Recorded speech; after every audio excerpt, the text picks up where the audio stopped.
Hi children, welcome to the 8th tutorial of the chapter Quadratic Equations. ఈ tutorial లో మనం exercise 5.2 కి సంబంధించినటువంటి problem number 8, 9 and 10 కి solutions చూద్దాం. Please subscribe to my channel for more videos on class 10 mathematics. Now this is your question number 8. Two trains leave a railway station at the same time.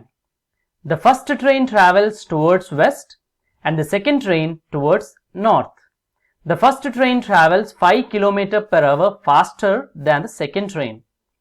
If after 2 hours they are 50 km apart, find the average speed of each train.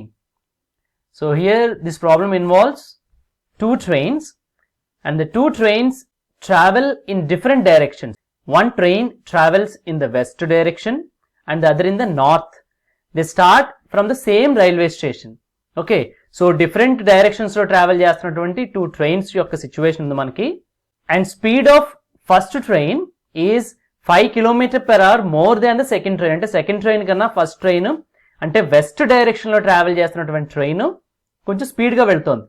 2 hours తర్వాత ఆ రెండు trains మధ్యలో distance 50 km ఉన్నట్లయితే you have to find the average speed of each train. So మనం కనుక్కోవాల్సినటువంటి variables speed of the first train and speed of the second train. So ఇది solve చేయాలంటే first మీకు డైరెక్షన్ గురించిన నాలెడ్జ్ ఉండాలి. So general గా maps లో మీరు చూసే ఉంటారు, we denote the upper direction with north. అంటే పైకి చూపించే డైరెక్షన్ పేపర్ లో మనం నార్త్ గా చూపిస్తాం. సో లెఫ్ట్ కి west, towards right it will be your east and to the bottom side it will be actually south. ఇది మనం గుర్తుపెట్టుకోవాలి.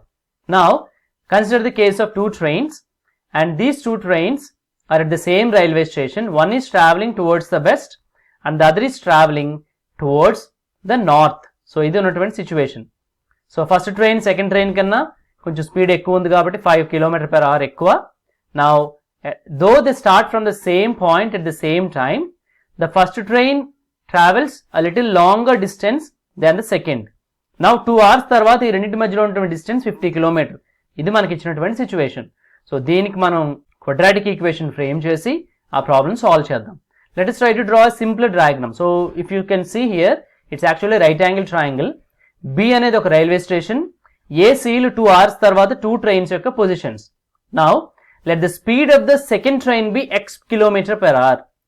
Since the speed of the first train is 5 km per hour more than the second, then the speed of the first train will be x plus 5. మనకి distance కి సంబంధించిన relation ఇచ్చాడు. We know that distance is equal to time into speed. So 2 hours time కదా, 2 hours టైంలో second train travel చేసినటువంటి distance 2 into x 2x. అదే 2 hours లో first train travel చేసినటువంటి distance 2 into x plus 5. 2 into x 2x, 2 5s are 10. So ఇది first train travel చేసినటువంటి distance. Now after 2 hours distance between the two trains is 50. అంటే ఏ నుంచి seek ఉన్నటువంటి distance 50 km. చూడండి, చాలా సింపుల్ గా మీకు ఈ పాటికే అర్థమై ఉండాలి. Now here we have a right angle triangle so that we can apply Pythagoras theorem. So from Pythagoras theorem, AB square plus BC square is AC square. AB ante 2x plus 10. So 2x plus 10 whole square plus BC square ante 2x whole square is AC square 50 square. So this is what we have. Now if you look at this 2x plus 10 whole square, this is like A plus B whole square. A square plus 2AB plus B square ante 2x whole square plus 2 into a into b plus b square అంటే 10 square. Next ఉన్నటువంటి 2x whole square ఏమో 4x square is equal to 50 square 2500. Now this is again 2x whole square 4x square plus 2 into 2x into 10 40x plus 10 square 100 again plus 4x square is 2500 on the right side. ఇక్కడ మీరు చూసినట్లయితే 4x square it will be 8x square plus 40x plus 100. Now ఇప్పుడు right side ఉన్నటువంటి 2500 left side transpose చేస్తే you will have minus 2500 is equal to 0. So 8x square plus 40x ఈ రెండు as it is గా ఉంటాయి plus 100 minus 2500 minus 2400. So this is a quadratic equation we have to solve now. కానీ మీరు గమనించినట్లయితే 8x square 40x and 2400 have 8 as the common factor. So I can eliminate 8 common factor. Then the equation becomes x square plus 5x minus 300 is equal to 0. Common factor 8 cancel చేసినట్లయితే. So ఇప్పుడు X square plus 5x minus 300 equal to 0 మనం roots find out చేయాలి. Coefficient of X square 1, constant 300. So 1 300 sir 300. 300 పెద్ద number కాబట్టి various factors ఉంటాయి. మనం ఇంతకుముందు ప్రాబ్లమ్స్లో కూడా చూసాం ఎట్లా ఫ్యాక్టరైజ్ చేయాలి, ఏ ఫ్యాక్టర్స్ని కన్సిడర్ చేయాలి అని. సో 300 కూడా సైన్ నెగిటివ్ అంటే ఫ్యాక్టర్స్ని సబ్ట్రాక్ట్ చేయాలి. ఎక్స్ యొక్క కోఎఫిషియంట్ 5 రావాలి. Actual they are 20, 15 or 300. So మనం 20 into 15 తీసుకోవాలి. నేను ఈసారి అన్ని ఫ్యాక్టర్స్ రాయబోవటం లేదు. సో మన ఫ్యాక్టర్స్ని సబ్ట్రాక్ట్ చేస్తున్నాం కాబట్టి ఎక్స్ కోఎఫిషియంట్ ఉన్నటువంటి సైన్ పాజిటివ్ని 20కి రాస్తాం, మైనస్ని 15కి రాయాలి. Then you have x square plus 20x minus 15x minus 300 is 0. So x square plus 20x. From these two I can take out x. Then you will have x of x plus 20. అదే విధంగా minus 15x minus 300. I can take out minus 15. Then it will be x plus 20 is equal to 0. So the common factor is x plus 20. So we have x plus 20 of ఇంక మిగిలిన factor x minus 15. x minus 15 is 0. Now this implies either x plus 20 0 or x minus 15 0. అంతే కదా. If the product of two values is 0, at least one of them should be 0. So x plus 20 0 అయితే x is actually minus 20. X minus 15 0 means x is equal to 15. So we have calculated both the roots. One is minus 20 and the other is 15. Actually x ఏమనుకుని మనం start చేసాం, speed of the second train. So let us consider both the cases. Speed of the second train x is equal to 20 kmph and speed of the second train in the second case it is 15 km per hour. Now you observe this first value, it's actually minus 20. అంటే train కాలంలో ముందుకు వెళ్లకుండా వెనక్కి వెళ్ళాలి. It's not possible. Speeds are never negative. మనం ఎప్పుడు కూడా టైంలో ఫార్వర్డ్గానే ట్రావెల్ చేస్తాం తప్ప బ్యాక్వర్డ్స్ వెళ్ళం. ఇవాళ నుంచి రేపట్లోకి వెళ్తాం కానీ ఇవాళ నుంచి నెలలోకి వెళ్ళాం కదా మనం. సినిమాలోనే కుదురుతుంది అలా ఫిక్షన్ స్టోరీస్లో. But it's not possible, right? So negative speed అనేది కుదరదు. So this means speed of the train cannot be negative. That means minus 20 kmph cannot be taken as a solution. So speed of the second train 15 మనం consider చేయాలి. Speed of the first train x plus 5 అంటే 15 plus 5 that means 20 km per hour. So ఈ విధంగా speed of the first train 20 km per hour, speed of the second train 15 km per hour మనం calculate చేసాం. Let us look at question number 9. In a class of 60 students, each boy contributed rupees equal to the number of girls and each girl contributed rupees equal to the number of boys. If the total money they collected was rupees 1600, how many boys are there in the class? So ఈ ప్రాబ్లంలో ఒక boys and girls కలిపినటువంటి ఒక class రూమ్లో 60 members ఉన్నారు. ఒక prime minister relief fund లేదా disaster management ఫండ్కో మనం అమౌంట్ డొనేట్ చేస్తున్నాం చూడండి. అట్లాంటి సిచ్యువేషన్లో ఈ బాయ్స్ అండ్ గర్ల్స్ కూడా అమౌంట్ కలెక్ట్ చేశారు. టోటల్ 1600 కలెక్ట్ చేశారు. ఎట్లా కలెక్ట్ చేశారంటే amount each boy contributed rupees equal to the number of girls. అంటే ఆ క్లాస్లో ఎంతమంది గర్ల్స్ ఉంటే ప్రతి బాయ్ అన్ని రూపీస్ ఇవ్వాలి. అదేవిధంగా క్లాస్లో ఎంతమంది బాయ్స్ ఉంటే ప్రతి గర్ల్ కూడా అన్ని రూపీస్ ఇవ్వాలి. సో అట్లా కలెక్ట్ చేశారు amount. Suppose there are 10 boys in the class, then each girl should give only 10 rupees. అప్పుడు గర్ల్స్ 50 అవుతారు. Then each boy has to give 50 rupees. So అట్లా కలెక్ట్ చేశారు. ఓకే, నౌ ఇట్లాంటి సిచ్యువేషన్ కనుక మీకు ఎదురైనట్లయితే అసలు ఆ క్లాస్లో ఎంతమంది బాయ్స్ ఉన్నారని మనం చెప్పొచ్చు. Let us consider the case where there are boys and girls and the total number of students is 60. Suppose the number of boys is x. మన నెంబర్ ఆఫ్ గర్ల్స్ ని కూడా x అని తీసుకోవచ్చు. It's okay. Now I have taken number of boys as x. అప్పుడు girls ఎంతమంది ఉంటారు? Total 60 కాబట్టి number of girls will be 60 minus x. Okay, now 60 minus x girls ఉన్నారు కాబట్టి ప్రతి ఒక్క బాయ్ కూడా 60 minus x రూపీస్ ఇవ్వాలి. x బాయ్స్ ఉన్నారు కాబట్టి ప్రతి గర్ల్ x రూపీస్ ఇవ్వాలి. ఇప్పుడు బాయ్స్ అందరూ కలెక్ట్ చేసిన amount x into 60 minus x. అదేవిధంగా గర్ల్స్ అందరూ కలెక్ట్ చేసిన amount 60 minus x into x.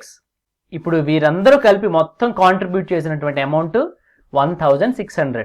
అంటే x ఇంటూ 60 minus xని 60 minus x ఇంటూ xని కనుక మనం ప్లస్ చేసినట్లయితే 1600 రావాలి. ఇట్లా అయితే you have to find the number of boys. మనం నెంబర్ ఆఫ్ గర్ల్స్ కూడా క్యాలిక్యులేట్ చేద్దాం. సో మనం ఫైండ్ అవుట్ చేయాల్సిన వేరియబుల్ అది.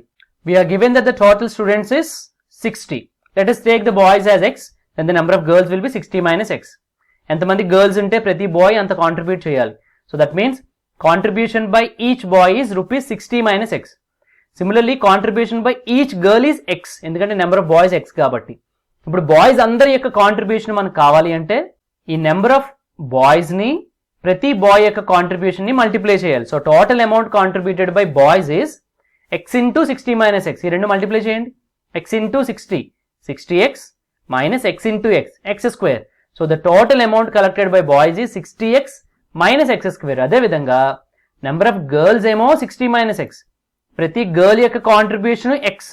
So total amount collected by girls is 60 minus x into x. 60 into x, 60x minus x into x square. So యాక్చువల్గా boys యొక్క total contribution girls యొక్క total contribution equal.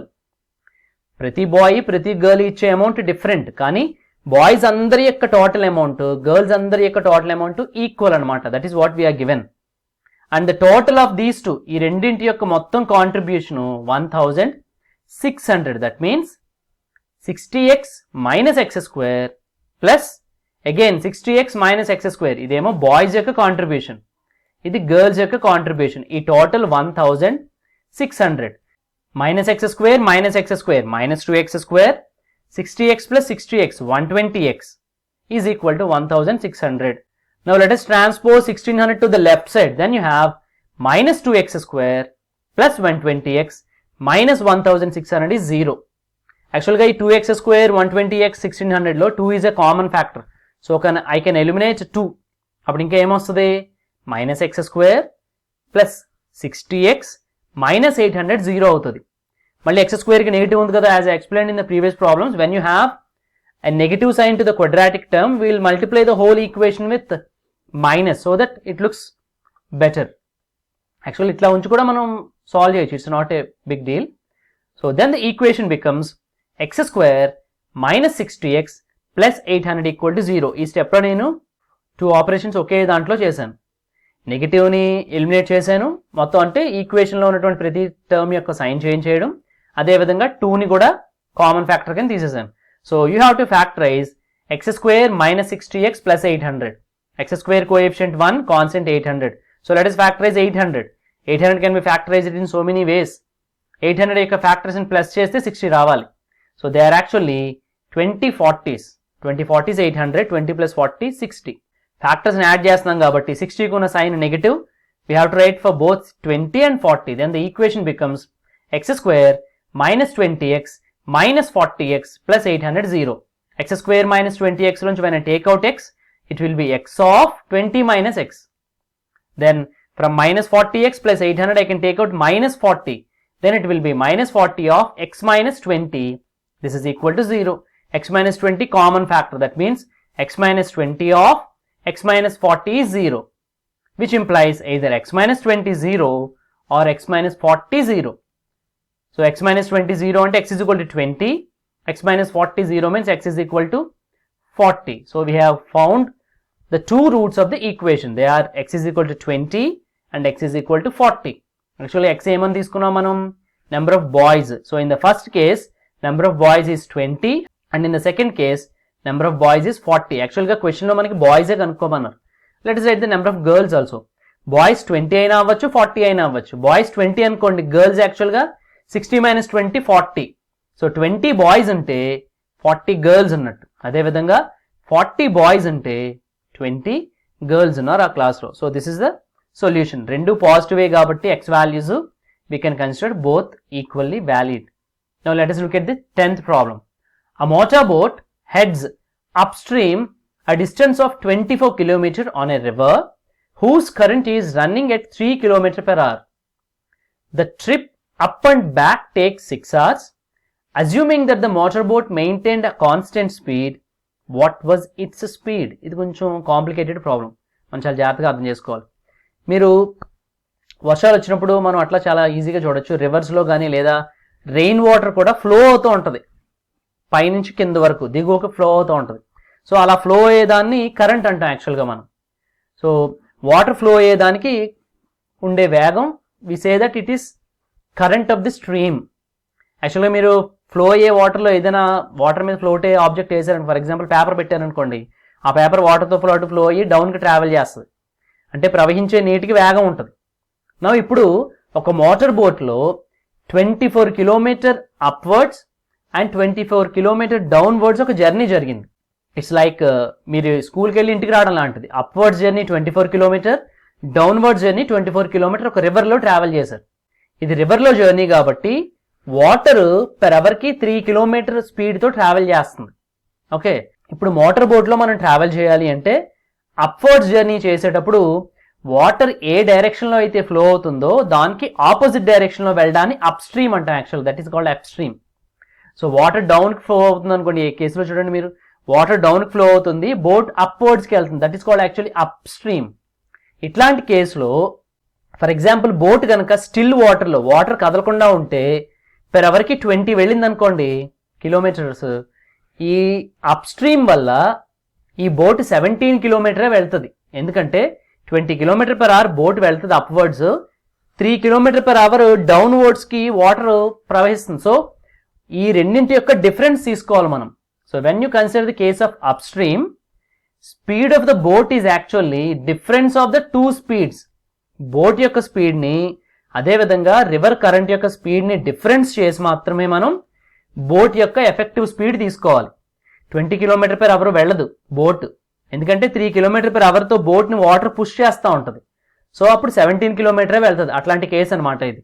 అదే down stream అనుకోండి, journey చాలా ఈజీగా ఉంటుంది. Water flow అయ్యే direction అదేవిధంగా బోట్ ట్రావెల్ అయ్యే డైరెక్షను రెండూ సేమ్గా ఉంటే that is actually called down stream.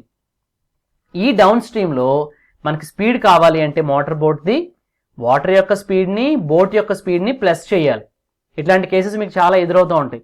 ఎప్పుడైనా ఒకటే లాజిక్, అప్ స్ట్రీమ్ కన్సిడర్ చేస్తుంటే డిఫరెన్స్ ఆఫ్ స్పీడ్స్ తీసుకోవాలి, డౌన్ స్ట్రీమ్ కన్సిడర్ చేస్తే సమ్ ఆఫ్ ద స్పీడ్స్ తీసుకోవాలి. మనకి యాక్చువల్గా బోట్ స్టిల్ వాటర్లో స్పీడ్ కనుక్కోవాలి. బోట్ స్పీడ్ మనకు తెలియదు. Let us consider the speed of the boat as x. We are given speed of the stream of the current is 3 km per hour. So effective speed of the boat upstream, ఇప్పుడే చెప్పాను upstream లో speeds ని subtract చేయాలి, x - 3. Okay, అదే విధంగా down stream లో boat యొక్క speed x + 3.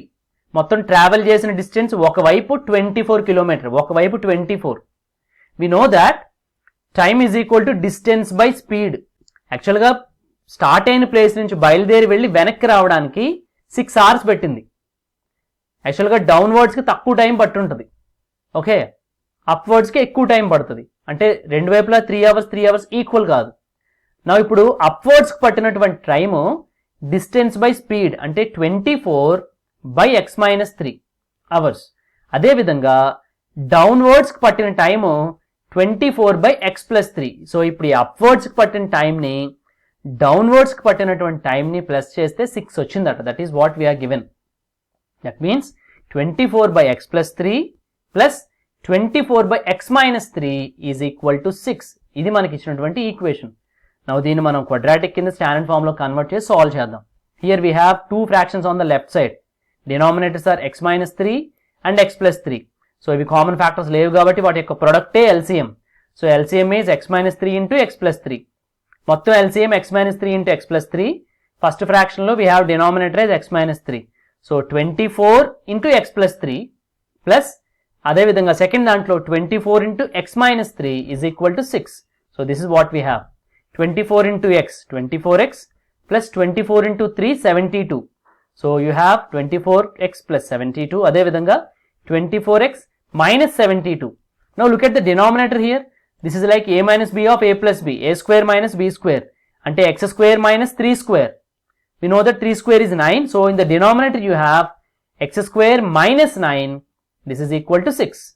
Now you can cancel plus 72 and minus 72. That is 0. 24x plus 24x 48x is equal. ఇక్కడ డివైడ్ చేసిన x² - 9 అటు పోతే 6 ని మల్టిప్లై చేయాలి. So 48x is equal to 6 of x² - 9. Now look at this right hand side. 6 into x², 6x² minus 6 9s 54.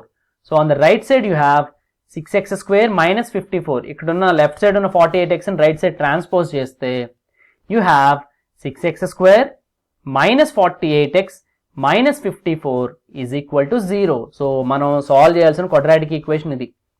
But 6 is actually common factor for all the 3 terms. So I can eliminate the common factor constant. Then it will be x² minus 8x minus 9 is equal to 0. ఎందుకంటే 6 common factor పోతే మనకు వచ్చినటువంటి quadratic equation x square minus 8x minus 9 equal to 0. So x square coefficient 1, constant 9, multiply చేస్తే you have 9. Factors of 9 are 1 9s are 9 and 3 3s are 9. It is negative here. So you have to subtract the factors, you have to get 8. So we have to consider 1 and 9. మనం subtract చేస్తున్నాం కాబట్టి 8 కున్న sign minus ని పెద్ద number 9 కి రాస్తాం, positive ని 1 కి రాస్తాం. Then you will have x square minus 9x plus 1x minus 9 is 0. From these two x is common. So it will be x of x minus 9. అదే విధంగా నెక్స్ట్ టర్మ్ లో there is no common factor, so you can take only 1 plus 1 of x minus 9 is 0. So here x minus 9 is the common factor. That means x minus 9 of x plus 1 is 0. That means either x minus 9 0 or x plus 1 0. X minus 9 0 and x is equal to 9. X plus 1 0 means x is equal to minus 1. So the two roots are 9 and minus 1. Actually we have taken x as speed of the boat in still water. That means speed of the boat in still water x is equal to either 9 km per hour or it is minus 1 km per hour. Negative 1 is not possible. Negative 1 direction to boat travel చేస్తున్నట్టు it has to travel backwards in time. It's not possible. So therefore speed of the boat in still water is 9 km per hour. అంటే water కదలకుండా ఉన్నట్లయితే boat ఒక గంటకి 9 km journey చేస్తుంది. So this is how you can solve these kinds of problems. Now this is your assignment for today. Solve these two problems and post the answers to me as early as possible. Thank you.